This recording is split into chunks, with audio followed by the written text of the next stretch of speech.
Good morning, boys and girls, and welcome. Today we are going to talk about the mean value theorem.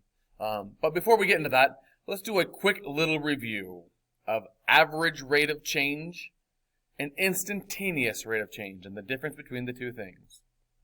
If you remember, when we talk about the average rate of change is the slope of the secant line, and we talk about the instantaneous rate of change, that is represented by the slope of the tangent line. Okay.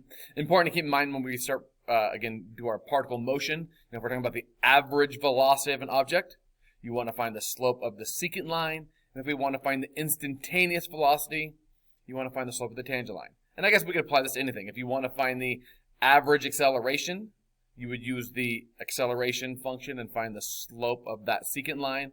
And then if you needed to find the instantaneous acceleration, you would take the derivative of the acceleration function. And I guess then you'd actually be looking at jerk. Cool. All right. Now, before we get into the mean value theorem, I've got a little story to tell. All right. This story takes place a few years ago. I was on a road trip back east. I believe it was somewhere in Pennsylvania. And I don't know if you're aware, but like when you're traveling on I-80 back in Pennsylvania, it's not free like it is here. You can't just jump on and off and go. It's actually a toll road. So you get on, you get a ticket, and then you drive a little ways, and then you get off and you pay for how far you use the freeway. Well, I guess it's not a freeway there. The highway, the toll road. But while I was on my trip and while I was traveling, the speed limit here was 80 miles an hour. And I got on and I drove on I-80 for about 13 minutes, and then I had to get off. And then when I got off, 20 miles later and 13 minutes later, I paid my toll and went on the way. Little did I know, when I got home from my trip, a few weeks later, in my mailbox waiting for me was a ticket for speeding, because the speed limit was only 70 miles an hour. Now, I wondered at the time, can they do this? Is this right? They don't have my speed. Nobody saw me speed. A cop wasn't even there. Could I get a ticket for speeding? Sorry. The speed limit was 80 miles an hour. Sorry, not 70 miles an hour. Speed limit was 80 miles an hour. Could I get a ticket for speeding when no one actually saw me speed? Sorry, double checking the facts of my story that I wrote down here. And so think about that. Is it possible? Okay, again, so the quick facts we need to review again is that speed limit was 80 miles an hour.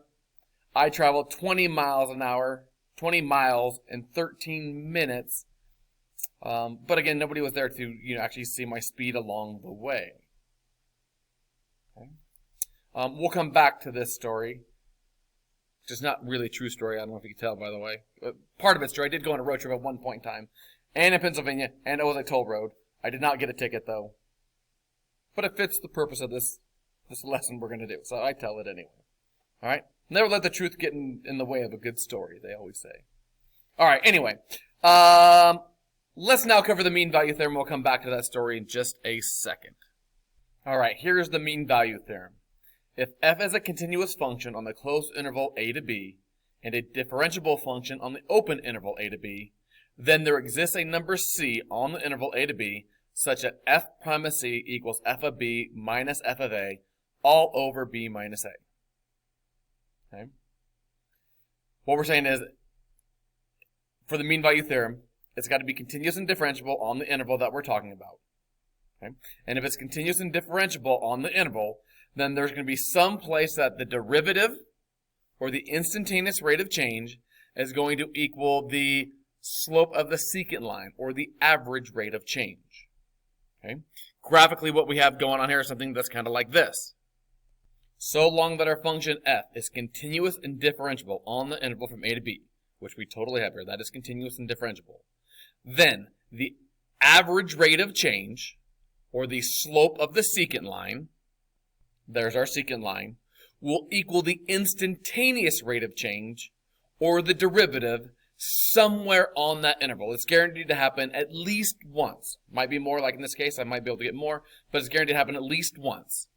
Okay? The slope of the secant line will equal the slope of the tangent line. So it looks like here I was even able to find like 2 spots where the slope of the secant line would have been the same, as the slope of the tangent line in those 2 spots. But I'm guaranteed at least one value c on the interval that this is going to happen. That's what the MVT says. F prime of c equals f of b minus f of a over b minus a, so long as f is a continuous function on a to b. Okay? Now, what does this mean? Back to my speeding story. Okay? What they can do, and this does happen, what they can do with those toll stations is they can calculate your average rate of change. Right? So in my story, I went 20 miles in 13 minutes. So 20 miles in 13 minutes is my average rate of change. Now if I take, do some math unit conversion and make this into miles per hour, I get an average rate of change of 92.3 miles per hour. So that is my average speed. Now even though nobody ever saw me speeding and I was going very slow when I left a toll booth and when I entered the next toll booth, because my average was 92 miles per hour, what the MVT says is that somewhere on that interval from A to B, from one toll booth to the other, my instantaneous rate of change had to equal that somewhere along the way. And so in fact, if that's my average, I probably had to go above that and below that, at some point in time. But this is an application of the mean value theorem. Okay, your average rate of change would have to equal your instantaneous rate of change at somewhere on the interval. So they totally do this, and they can give you a ticket, mathematically speaking, way legal. Okay, so when given a function, we want to see if the mean value theorem applies. When we want to use the mean value theorem, we first need to see if the mean value theorem applies.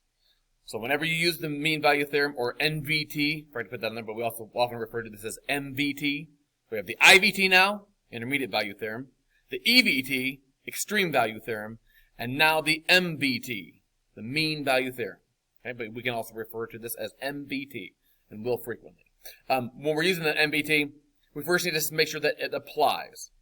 So, in order to do that, we have to ask ourselves, is this function continuous on the interval? So 7 minus x squared is a parabola, so yes, that's continuous on -1 to 2. And then you have to ask yourself, is it differentiable? And again, in this case, yes, I could take the derivative of this function, so it's differentiable on the interval -1 to 2. But if you want to use the mean value theorem, you're going to have to state the function is continuous and differentiable on the interval. Okay, but sure, make sure that it applies. All right, so now that we know it applies, I want to use the MVT to find that point that is proven to exist. Okay? All right, so by MVT, we know that there is some value c on the interval a to b such that f prime of c is going to equal f of b minus f of a over b minus a.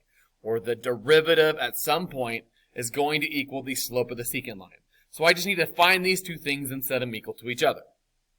So over on the right-hand side, finding the slope of the secant line on the interval from -1 to 2, I'm going to do f of 2 minus f of -1 over 2 minus -1. Or if I plug in 2, I get 3, and if I plug in -1, I get 6. So 3 minus 6 over 3, or that equates to -1. Okay, that is the slope of the secant line, or the average rate of change. Now, I just need to go find f prime of c. So to find f prime of c, I'm going to first find f prime of x, and take the derivative of f. So in this case, I get -2x. And then now, I'm going to set that, and f prime of c is just plugging c in for x. So f prime of c is -2c.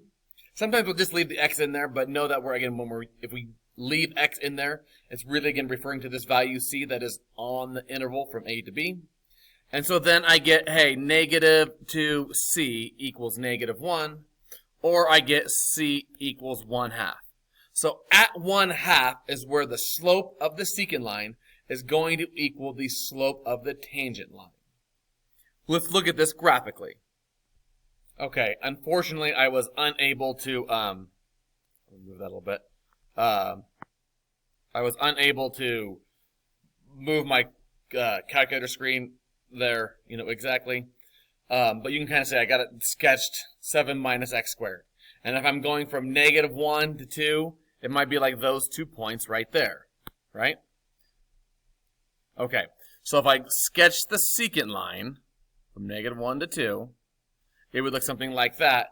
And again, what the MVT is guaranteeing is that somewhere on the interval from -1 to 2, there's going to be a place where the tangent line is parallel to that or equal to that. And so if we kind of look, yeah, it looks like maybe FC equals 1/2. If I were to do a quick sketch, maybe that would be the place. Oh boy. Not the best sketch, but it gives us the idea. That would have the same, the same slope, where the instantaneous velocity equals the average rate of change, average velocity. Okay. All right. Rolle's theorem is really an offshoot of the mean value theorem. Okay, so you're going to see a lot of this stuff is very similar. If f is a continuous function on the closed interval a to b and a differentiable function on the open interval a to b, so again, it's got to be continuous and differentiable. And one extra caveat, f of a equals f of b, then there exists a number c on the interval a to b such that f prime of c equals 0.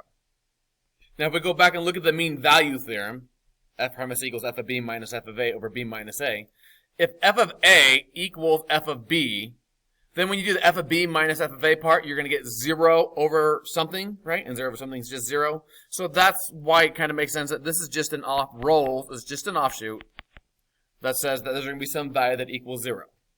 Okay? And conversely, graphically speaking, if f of a and f of b are the same, if they're at the same level, if I'm going to go back and forth between these 2 points, I'm going to have a place where the tangent line is 0 at some point in time. Okay? That's what we're saying. That's what Rolle's theorem states. Now, you can use Rolle's theorem, or, again, because it's an offshoot MVT, you could always just use MVT as well. But be aware that Rolle's theorem is a theorem that you will hear pop up from time to time. Okay, so similarly, again, if I want to use Rolle's theorem, I first need to prove that I can, or make sure that it's appropriate to use Rolle's. So I got to look at my function. Is it continuous and differentiable on the interval? Yes, cosine is continuous and differentiable. And then I also need to take the other step. Does f of a equal f of b? So I'm going to go find f of a. F of a would be f of pi over 8. So cosine of 4 times pi over 8 is cosine of 4 pi over 8, or cosine of pi halves. And cosine of pi halves is 0. Now I need to go find f of b. So f of b is f of 3 pi over 8. So cosine of 4 times 3 pi over 8, which is 12 over 8. Reduce that, get cosine of 3 pi over 2. And cosine of 3 pi over 2 is also 0. So yes, f of a equals f of b. So yes, I can go ahead and apply Rolle's theorem or MVT, because the function is continuous and differentiable, and Rolle's because f of b equals f of a.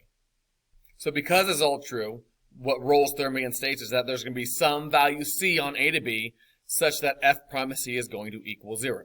So now, just like we did before, I'm going to go find f prime, plug in c, and set it equal to 0 to find that value. So f prime of x would be derivative of cosine's negative sine 4x, chain rule times 4, or negative 4 sine 4x.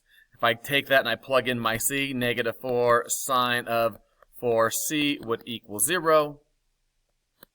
Or sine of 4c would equal 0. Or now I'm going to ask myself, when would this angle, what angles give me 0? Well, sine is 0 at 0, and pi, and maybe I have to add some extra ones here, maybe 2 pi. I just need to make sure they're going to have all of them for this interval right here. 3 pi, we'll see if I need any more. If I divide all those by 4, I'm going to get 0, pi fourths, pi halves, 3 pi fourths, and we'll see if I need any more here in a second. I got to think. All right, so if we're looking at our interval here, we're from pi 8 to 3 pi 8ths. On that interval, 0 is not on that interval. Pi over 4 is. Pi over 2 is not. Pi over 2 would be 4 pi over 8, so these are already too big. So I had plenty right there, and so the place where this would be, guaranteed to happen at, where it's going to have a tangent line with a slope of 0, is at pi over 4. All right, and just to end things here really quickly, here would be an example of a function where you cannot apply MVT or Rolle's theorem. 1 minus the absolute value of x. If you remember, absolute value functions are like V-shaped graphs, and so 1 minus absolute value of x would look something like this right here. And we've talked about how at pointy parts of the graph, that is not differentiable.